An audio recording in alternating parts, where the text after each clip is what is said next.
Tech Garage, presented by RockAuto.com, is brought to you by NH Oil Undercoating, the official oil-based rust prevention system, and by RockAuto.com, all the parts your car will ever need.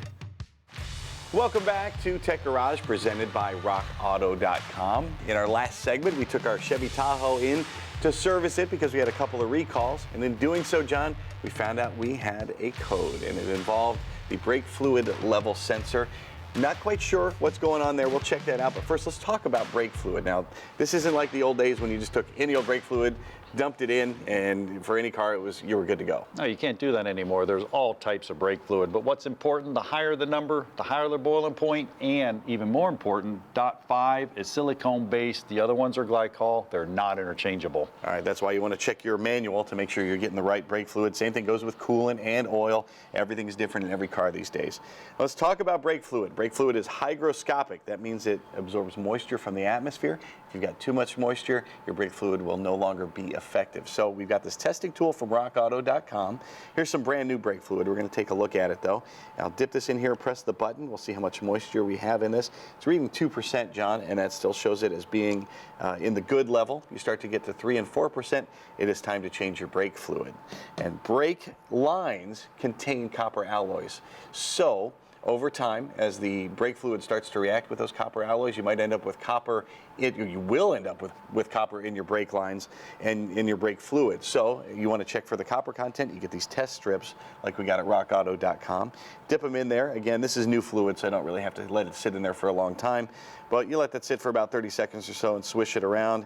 And you can check it right here on the package. If you look here, if it's yellow like this one is, that means your brake fluid's still good. The light pinks, you're still good. You start to get into this dark pink and into the purple, that means there's too much copper in your brake fluid. It's time to change it. Yeah, and ours is a fluid level sensor problem, and you could have different types. You have this one right here, and kind of looks like a toilet float, you said? Yeah, if it works at the toilet, it's going to work here. Same principle. Perfect. And we have one here that's on this truck, and you probably heard this before. A little float floating down inside of there. The sensor here goes through the actual master cylinder on the side right there, but it's not contacting the fluid. There is plastic in between it, but I cut one away, which is really cool. So you can see the float right there. Matter of fact, I could put it in my hand.